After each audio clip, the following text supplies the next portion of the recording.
we are excited to welcome back another Summit favorite, Marcus Buckingham. His best-selling books, First, Break All the Rules, and Now Discover Your Strengths, started the strengths revolution in business, uncovering the truth that high performance and employee engagement peaks when employees are empowered to work in their areas of strength. Buckingham's latest multi-year research project, recently featured in Harvard Business Review, will challenge leaders to go a step further and reinvent their processes in performance management. Let's welcome back Marcus Buckingham. I'm actually here as a researcher today. I'm a researcher by training, I'm a researcher by disposition, and I'm a strengths-based researcher, which basically means that my point of view, my approach would be, if we want to learn about excellence, we should study excellence. If you want to learn about what great leaders look like, you should study, I don't know, great leaders. You want to know what great salespeople do? Let's study the great salespeople. Which initially might look to you like a crashing glimpse of the obvious, except when you look around, what you discover is that most research takes the opposite approach. Most research seems to believe that excellence is just the opposite of failure. If you want to understand excellence, you study failure and then invert it. So in order to learn about health, we study disease. In order to learn about joy and meaning and wisdom, we study depressed people. To learn about happy marriage, we study divorced people. Everywhere where you look, you seem to believe that good is just the opposite of bad. If you want to get good, you should study bad and invert it. We're wrong. If you study bad and invert it, you get not bad. And that's different, isn't it? That's different than good or great. We can think about a bunch of examples. Marriage is a good one. Although every marriage is unhappy in its own way, that was a joke, people. That was a joke. Although every unhappy marriage is unhappy in its own way, when you study everybody who's unhappily married, it does actually turn out all unhappy marriages have one thing in common. One thing in common. You might want to write this down. Every unhappy marriage, people argue a lot. I know. I was shocked too, but it's true.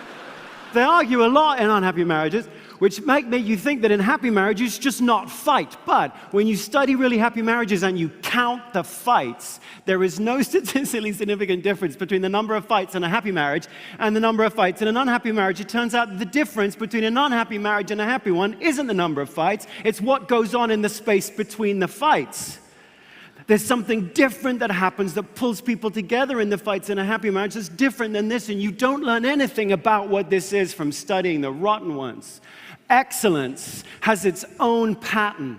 Excellence has its own configuration. You learn nothing about success from studying your failures. I'm not suggesting that you shouldn't face up to your failures, by all means. I'm not suggesting you shouldn't examine your mistakes, by all means. Just don't imagine they will tell you anything about excellence. Excellence has its own pattern. You've got to study it to learn it. That's my approach. Now, from a researcher standpoint, I've got a few questions for you. Raise your hands in the room here, or wherever you happen to be. Raise your hands if you currently are employed. Who works? Okay, jolly good. Raise your hands if the job you're in right now requires absolutely no collaboration at all with anybody else. Okay, that's interesting. Most of us work with other people. Raise your hands if you're on a team. Who's on a team? Okay, most of us on a team. Raise your hands if one of the teams that you're on is a cross-functional or informal team. Anyone on a cross-functional, informal sort of team?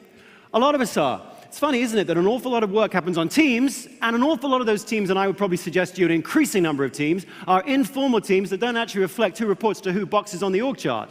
And yet almost everything we do in the world of work, by the way, is deployed against who reports to who boxes on an org chart, isn't it? Performance reviews, employee engagement surveys. It's all deployed on what's called our HRIS systems, our human resources information systems, which, by the way, are just financial systems.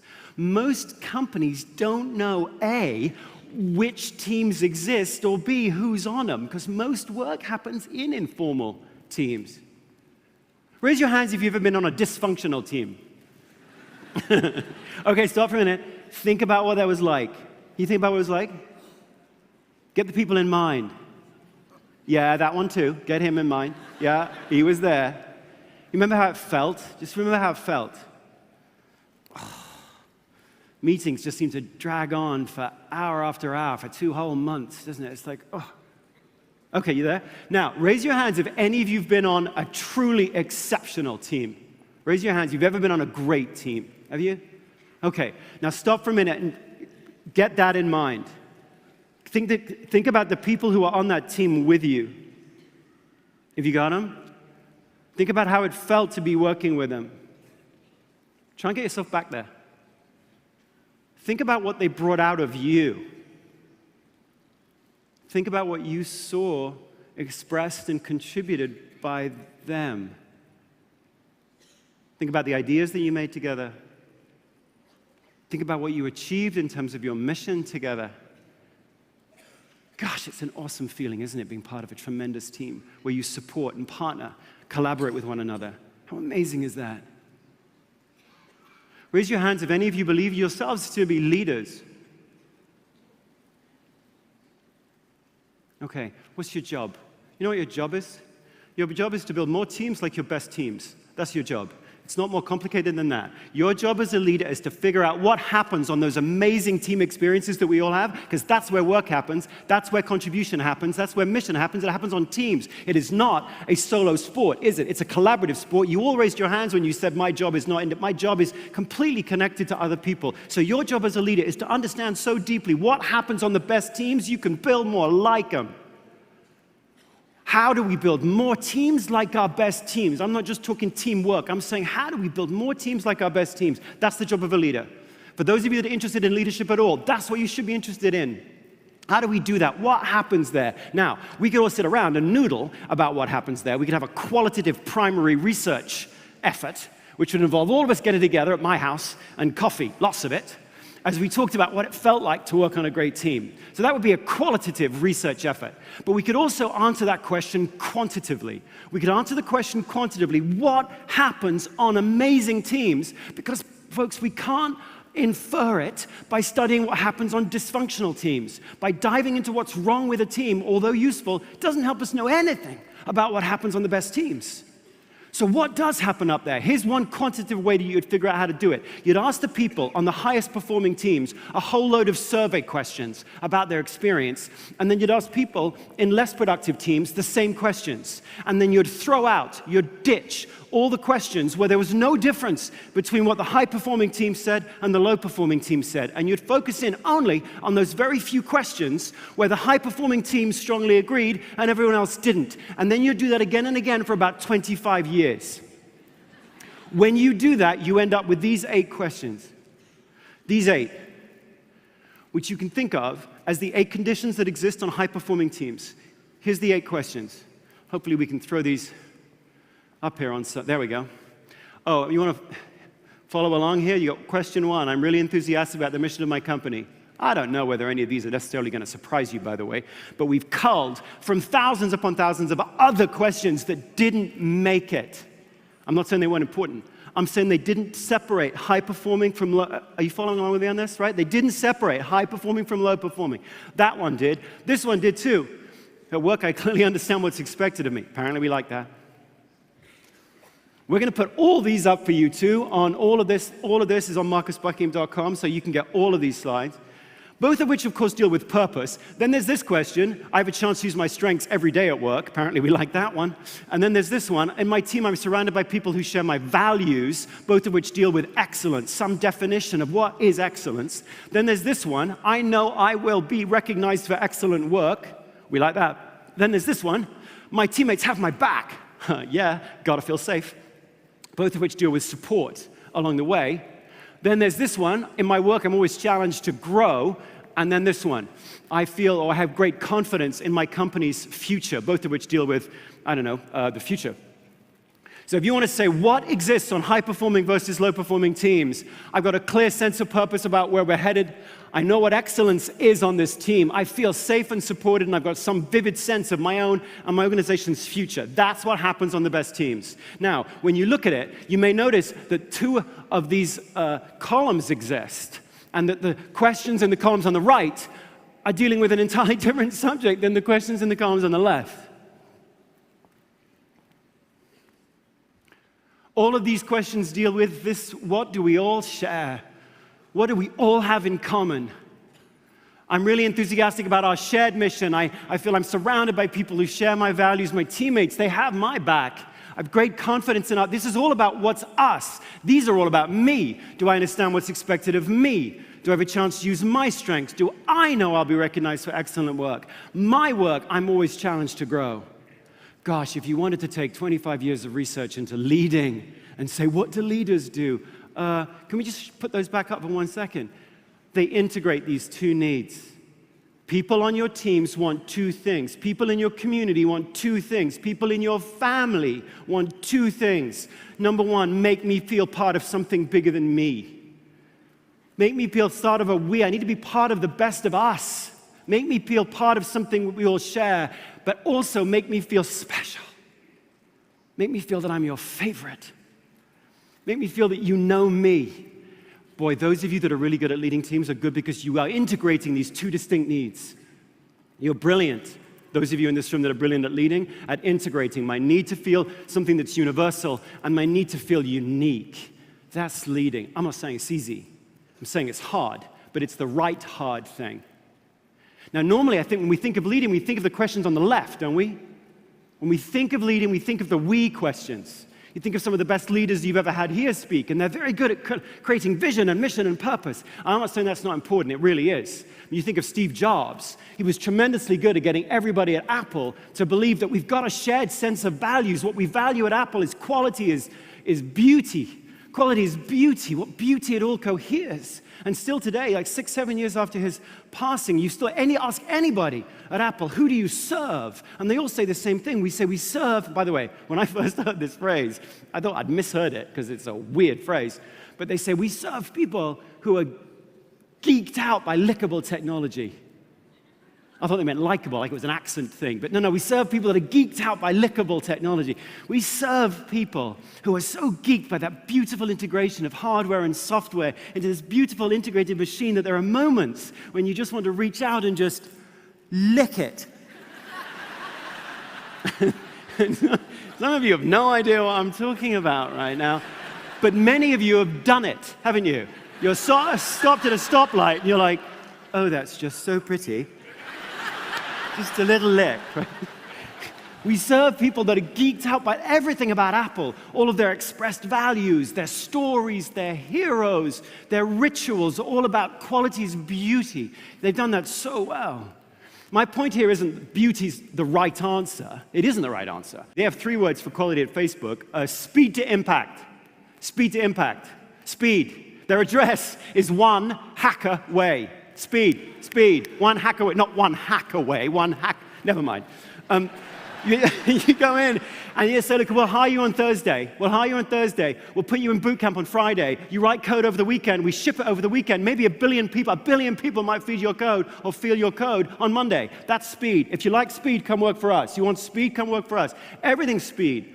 All of their rituals are speed. They have a once every 2 weeks hackathon. Everybody in every part of the company gets together at 8 o'clock at night. They spend all night there hacking a problem. Speed. Now, you can see it in the physical plant of the place, in the building. I mean, everything about Apple's building is pristine. Even their new building is this perfect circle. Some of you may have seen it online. There's nothing more beautiful than a circle, right? Even the old building is pristine. You walk in and it's like one big iPad brought to life, just shiny with people with their tongues stuck to the walls. It's beautiful. But you go into Facebook and it's like they moved in yesterday and they're going to move out tomorrow. There's wires hanging from the ceilings. There's stacks of keyboards over here. Everything just screams temporary. I was walking there the other day with the head of facilities, and you walk in and they have no offices at Facebook because they're, cool. But they do have conference rooms around these huge buildings. Conference rooms lining the sides, and all of them have a glass door, which is fine. So you got glass doors on the conference rooms. Every one of which has a logo on it, which is fine.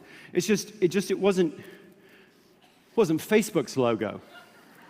It was the Sun Microsystems logo. So I turned to the head of facilities. I'm like, why have you got the Sun Microsystems logo on all the doors? And he said, well, because this used to be the Sun Microsystems building. And I was like, You know you can get new doors. You're Facebook, you got the money, you can buy more doors. He's like, yeah, but Mark and Cheryl actually wanted to keep doors up so that whenever people went into the conference rooms, they'd feel that unless we make really fast, quick decisions, we might go the way of Sun Microsystems. Okay. I'm not advocating this as a leadership tool. I'm just saying that if you put those questions up again for 1 second, if you want to address the questions on the left, yes, figure out what you stand for as a family, as a community, as a church, as a company, as an organization, and then make sure you reinforce it with the expressed values of your place, namely the physical plant. What stories do you tell? Which heroes do you point to? Which rituals do you have? All of those things will reinforce the stuff on the left. Having said that, though, although Mark and Cheryl have done a tremendous job, as many leaders have, of those questions, put them back up on one side, thank you, with the question on the left, they're also incredibly good at Facebook with the stuff on the right. All of their work in people at Facebook is all built around the idea of one size fits one. One size fits one. All of their training, all of their learning, all of their onboarding, their recruiting, their career development, everything is based on the idea that you feel like the subject that is most interesting in the world is yourself. That's not a cynical view. It's just a view that we all do deeply believe we are really interesting and that we ought to work for a place or a team that is super interested in us as individuals, the stuff on the right. So, what is leading a great team? Integrate people's need to feel part of something bigger than themselves, and yet that make them feel special as individuals, the stuff on the right. Second thing you may notice about these questions is that none of them are asking the team member to rate the team leader on anything. Look at the questions for a second. Every one of them is asking the team member to rate the team member's own experience, isn't it? The team member is not rating the team leader on anything. Why is that? And I'm going to get a little inside baseball here. I'm going to get a little inside baseball. They are asking you to rate your own experience because human beings turn out to be notoriously unreliable raters of other human beings. That's a problem. How many of you have ever had a performance review done on you? How many of you have ever given a performance review of someone else? Yeah, for those of you not yet in the world of work, performance reviews are the stuff of life. You will be paid, promoted, trained, developed, maybe fired based upon your performance review. Here's the problem with them. They're all bogus. I'll move on. Here's why. Most performance reviews look like this. This is some version of what's called, again, for those of you not in the world of work, there is this thing, it's called the 9-box grid. This is a 9-box grid. You've got potential up the x-axis, up the y-axis, performance on the x. And normally, sort of twice a year in a talent review, we sit around and all of these dots are people.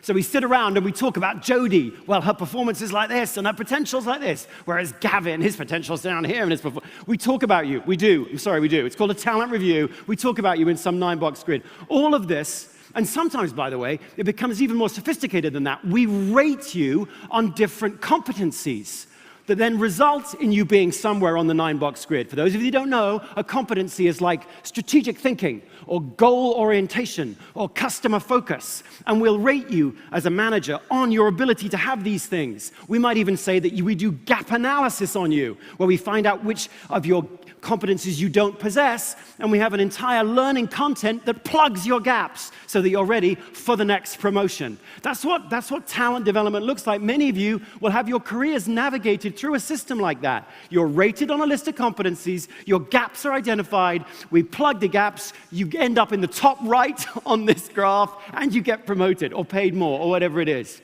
All of that entire edifice of talent is based on a fallacy. This is going to hopefully rock your world in ways you didn't expect. But all of it is based on the idea that human beings can become reliable raters of other human beings. We've known for the last 40 years, this is not my research, this is just the research of anyone who's ever done any research in the world of psychometrics, we know people can't rate other people. The articles look like this. They've got fantastically interesting names, like the control of bias in ratings, or 3 rater and rater level effects in 360-degree performance ratings. This is a great one. Rater source effects are alive and well after all. riveting stuff. Inter-rater reliability, rater effects, and multi-source ratings. By the way, multi-source ratings is the academic name for a 360 survey. I am going to show you this one. Understanding the, I know, you guys can't wait, can you? Understanding the latent structure of job performance ratings. Again, this is relevant to you because you will be paid on this. Promoted, trained, developed, everything to do with your career is based on this. Here's the deal. This was the biggest study of its kind ever undertaken. Here's what they did. They took basically 4,500 managers. These people were rated by a direct report, two directs, 2 peers, and 2 bosses on 5 competencies for a total of 500,000 ratings. And the only question they had was, what explained the rating? What's your name? Chris. So if I was rating Chris on one of the 6 strategic thinking questions, the question they just asked themselves is, what explains whether I put a 5, 4, 3, 2, or 1? What explains it? Is it because I'm your boss, and all bosses are rating you at this level? Is it because I know you really well, and I'm rating you that way? Is it because just overall I think you're a good guy, and that's why I gave you a 5 on that one question? So they're basically saying, what explains why I rate you the way I do? You with me? Okay, this is a pie chart. I'm hoping you will never, ever be able to unsee this pie chart. Whenever you get a performance review, from now on, you should pull out the pie chart, okay? This is one of those slides you should never unsee. Because what you may have noticed is there's a big orange chunk. For those of you that don't know math, that means that most of the reason why I'm putting a 5 on a question for you is explained by what's in the orange chunk. You should now be nervously anticipating what the orange chunk might be. What explains why I rated? Was it because it was Wednesday? Was it because I like orange? Like, what was the explanation? Okay, I'm going to play this out real quick. 17% of my ratings of you are explained by just overall, do I think you're any good at stuff? So I'm like, overall, are you any good? 8% is the other 5 questions in strategic thinking, so they cluster together. 8% of it is my rater perspective on you. Am I your boss? Am I your peer? Am I your direct report? So 8% is explained by which one of those I am. 13% is what's called measurement error. and 54% of them are idiosyncratic rater effects. What does that mean? That means that when I rate you on anything, Chris, there's a pattern to my rating. I might be a very broad rater, using the whole scale. I might be a tight little rater, clustered in the middle. I might be a very lenient rater, moving all the way to the right. 5, 4, 5, 5, 5, 4, 5. Like, I might be a super tough rater because I'm just tough. 3, 2, 3. There's an idiosyncratic pattern to my rating. You with me? When I then rate Tom, the pattern should change because I'm looking at a different human. When I then rate Mark, pattern should change again because I'm looking at a different human. It doesn't change. My pattern moves with me. My idiosyncratic pattern of rating moves with me. At least 54% of my rating of you is a function, therefore, of me, not you. That's a problem, because we pay you as though my rating of you reflects you, and it doesn't, it reflects me.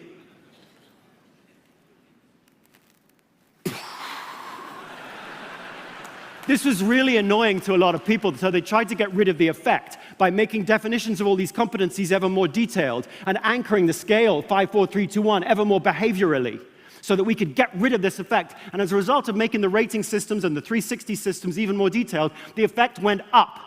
So today, if you took the biggest studies of this kind and you said basically how much, not one study, but lots of studies, how much of my rating of you reflects you versus me, you could hang your mortgage on this number. 61 to 62% of my rating of Chris reflects me, not Chris. Yeah, that's a problem, guys. This effect is big and it's enduring. You can't get rid of it. Human beings are not objective. Human beings are not God. We do not look down and go, strategic thinking. I'm the perfect rater of that. You're a 5. Okay, we're not that. We'll never be that. We are unconsciously biased, and I don't mean biased in terms of race and gender and age. I mean we are biased in terms of the idiosyncratic pattern of our rating. It moves with us, and you can't get rid of it.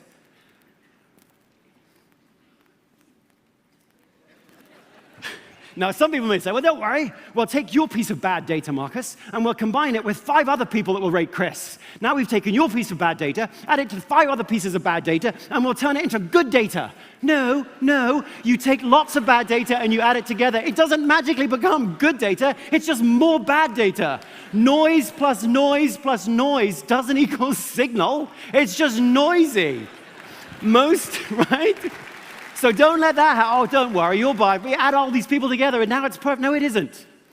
Now, over the last 2 or 3 years, we've seen a lot of articles like this, saying we should get rid of ratings, kill your performance ratings. This is my article in HBR, Reinventing Performance Rankings. But this was in the New Yorker. You know that some sort of shark has been jumped when the New Yorker is writing about performance reviews, for crying out loud. This is in the Chicago Trib. Like, oh, we're going to abolish, Adobe's abolished ratings and rankings. Accenture's going to move to get rid of This is, for those of you that are not in the working world right now, this is like big news. Okay, it's all a red herring. It's all a red herring. Whenever you read an article which says, should we get rid of ratings, it's a red herring. The problem isn't the ratings. The whole thing about should we have, because in the end, we're going to have to end up with a distribution like this because we've got to invest differentially in our people. We need some numbers. Adobe has sneaked numbers back in. Accenture has sneaked numbers back in. So has Disney. They have to, because at the end of the year, we have to invest differentially in you. I don't mean just pay. I mean in just development opportunities, training experiences. We do need, for those of you who don't know the world of talent, we do need to do that. We need to invest differentially. We need numbers. The problem isn't ratings or no ratings.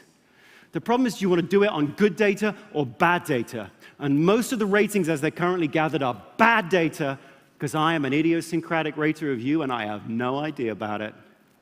Now, there is a solve, and annoyingly for you, I'm not going to have time right now to go into the solve.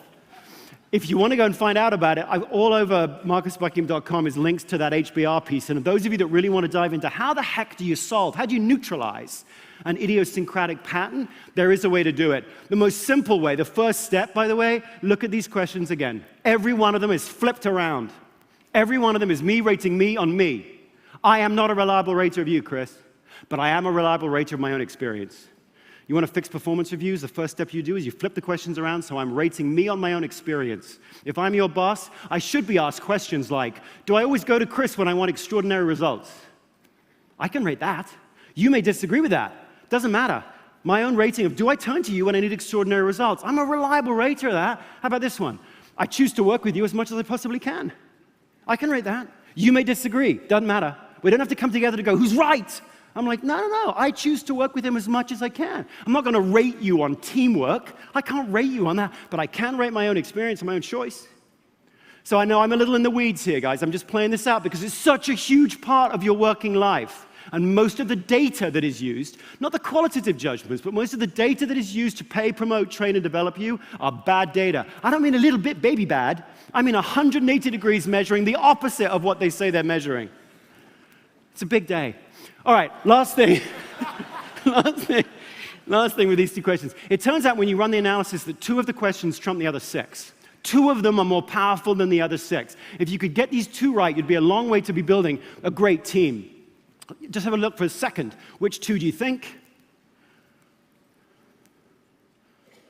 It's going to surprise you a little bit because they're pushed over on the right. This question, I have a chance to use my strengths every day at work. In 17 countries around the world, when you run the analysis, if you can address that question, it moves all the others. Turns out around the world, the subject people are most interested in is themselves.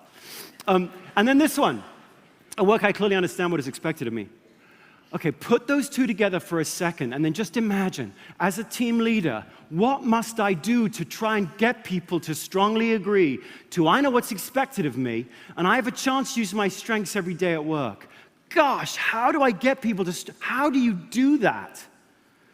When we know that the goals that we set at the beginning of the year are irrelevant by the 3rd week of the year.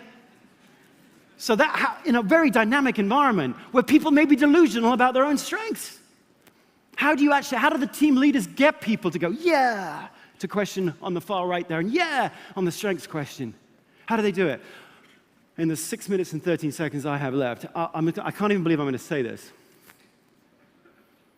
But there is a silver bullet. There is one technique. There is one thing the best team leaders do to address those 2 questions and have the foundation of a great team. There is one thing. You should do it. If you're not doing it, you should do it. It's this. It's not going to blow your minds because it seems really obvious, but here's what it is. Frequent strengths-based check-ins about near-term future work. Frequent strengths-based check-ins with each person about near-term future work. How frequent? Every week. Every week. Every week, the best team leaders are touching base, not as a group. This isn't a huddle. This is not a team meeting. It's not a stand-up meeting. In engineering terms, it's not a scrum meeting. It's one-on-one with Chris, with me just asking Chris 2 questions. What are your priorities this week and how can I help? What are your priorities? How can I help? Next week. What are your priorities this week? How can I help? Chris, don't give me a to-do list. I don't need a to-do list. I'm imagining some things are more important in your mind this week than last week. What are they? Let's tweak. Let's course correct. Let's interact around what you think is important this week. Because the year is 52 little sprints. A year is 52 little sprints. A year is 52 little baby sprints, and your job as a leader is to make sure that sprint number 37 and as focused and as energizing for Chris as sprint number 1. That's what a year is. And it wasn't created by cosmological events. I mean, a year is the Earth around the sun, right? A day is the Earth spinning. A moon is lunar. But we've got a week is special for us for all kinds of reasons. But weeks are great. Every week I should be touching base with you about near-term future work. Not once every 3 weeks. Not once every 6 weeks. Because if you and I are engaging once every 3 weeks or 4 weeks, you can't remember what you did 2 weeks ago. I can't remember what you did 2 weeks ago. We have to do forensics in our email and dig back. If you have a whole company doing that, then every 3 or 4 weeks, the whole company looks backwards. No. Every week, touch base about near-term future work. Hey, Chris, what are your priorities? How can I help? What are your priorities? How can I help? And what are we talking about in that meeting? I'll tell you what we're not doing. I'm not giving you feedback. We make a god of feedback these days, don't we? Everyone wants feedback. Feedback's so great. Feedback, those millennials, they love their feedback. No, they don't. No one likes feedback. There's all sorts of research that shows that actually when I give Chris feedback, his brain goes into a mode that looks a lot like fight or flight. We don't like feedback, and if you don't believe that, just get married. It's a joke. It's a joke, people. It's a joke. We don't like feedback. We say people want feedback. No, they don't. We want attention. We want attention. And in particular, we want coaching attention. You look at the biggest social media companies out there, they have realized this. There's an entire company called Snapchat that is built entirely on the fact that people don't have to give anyone feedback on it. Instagram is desperately racing to become more like Snapchat because teens don't want feedback. They want attention. It's different. What human beings want in the world of work is coaching attention. Don't give me feedback. Feedback's like a grenade that you throw over your side of the fence. Sorry, you're in pieces. I did my job. I gave you the feedback. My work here is done. Yeah, but coaching, what I want is coaching. Come over to my side of the fence. Look at the world through, oh my word, and then help me know what to do to get better. I don't want you to tell me where I stand. You don't know. That's for God. That's not for me. Like, you don't know. I want you to help me get better. Help me get better. Come onto my side of the fence, sit with me, join arms with me, and then together we'll figure out how I can make a greater contribution to our team. That's what I want. Whatever you want to call that, coaching or attention or development, that's what I want from you. So if you want to think about what 25 years of research tells us about what do the best leaders do, yes, they integrate people's need for universal sharing of values and people's need for individualization. But deep down, what Chris is asking me for is, please, Marcus, pay attention to me frequently in the world of work. Now, some of you may go, well, I'd love to do that, Marcus, but I've got too many people. Yeah, okay, then you've got too many people. What's the perfect span of control? The number of people that you can talk to about near-term future work every week. If you can't do it every week, you've got too many people. Some of you may be able to do that with 30 people. Some of you can only do it with 2. Some of you can barely do it with yourself. That's okay. The perfect span of control is the number of people you can have a frequent touch base one-on-one with every week. And there's going to be some of you finally who say, well, I'd love to do that, Marcus, but I'm too busy. I'm too busy leading. Okay. Then stop everything else you're doing and just do this. Because me checking in with you, Chris, that's not in addition to leading. That is leading. That is taking one person's unique gifts and figuring out some way to contribute them to the world. That's leading. If you don't want to do this, if this seems boring to you, that's fine. Don't lead. Go do something else valuable. But if you're interested in Chris and you want to figure out every darn week the beautiful complexity of his talent and the work he's doing and pulling it together to make a contribution, be a leader. That's leading. Okay, one last thought. This is a slightly different thought, but I thought I'd leave you with this because then they're going to drag me off the stage. Raise your hands if you've ever been in love. Oh, I just wanted to know that, actually. Seriously, just go back there for a minute. Just go back there for a second, okay? Doesn't it feel great? When you're in love, you can't wait to be with the person. And when you're with them, time seems to go by so fast. And then when you're not with them, you can't wait to be with them again. And you feel that you're most creative, don't you, when you're in love? You feel there's a muse for you. You're most creative. You're most generous of spirit. You're most productive. You're most resilient. You have the most grit. You bounce back fastest when you're in love. What an amazing thing it is to be in love. What an amazing thing love is. Okay, wouldn't it be great if work were for love? I don't mean not for money. I just mean, wouldn't it be great if the whole purpose of work was to discover that which you love? Wouldn't that be amazing? Right now it isn't. Right now work is transactional. You come in, you sell your time and your money, and you get money. So your time and your labor, you get money to then go buy things that you love, or for the people that you love. For the company, it's instrumental. You are an instrument to get stuff done. But wouldn't it be great if we flipped it, and if we said the purpose of work is discover that which you love? To discover the beautiful things that you've been blessed with. Wouldn't that be a wonderful, because by the way, the company would then have all the things that it wants out of you. Creativity, resilience, focus, innovation, collaboration, all the stuff that we all say that we want comes from that feeling of, oh my word, I love what I do. I have 2 kids. I hope that they find work in which they have a chance to discover the things that they love. How do you do that? Because if you're not careful, it just sounds like something your grandfather says or something you hear at a commencement address. How do you find that which you love? I don't read anything about this in the business press. I read about companies and great organizations and the capital markets and the stock markets, but I don't read about work. Do you read about work? I don't read about work. I don't see what work looks like from the perspective of the people who love it. So I just wanted to tell all of you this. We've started this research road trip. We're just going to go around. I'm just going to start this today. We're going to go around. We're going to interview people that have found that which they love in their work. A nurse, an engineer, a teacher, a marine biologist, a yoga instructor. We're going to go interview them. We're going to videotape it, and then we're going to put the videos online. I don't know what we will find, but I'm sort of hoping that what we'll find will help my son, Jack, and Lily, my daughter, to discover what loving work looks like. Because here's what I believe. I believe God blessed us with such unique gifts. And I believe that work is one of, not the only, but one of the places in which we get a chance to discover what those gifts are and then contribute them to the rest of the world. So if you want to know what love in work looks like, then come with me on this next research road trip, and then maybe in a year's time I can come back and share what we all learned. Thank you very much.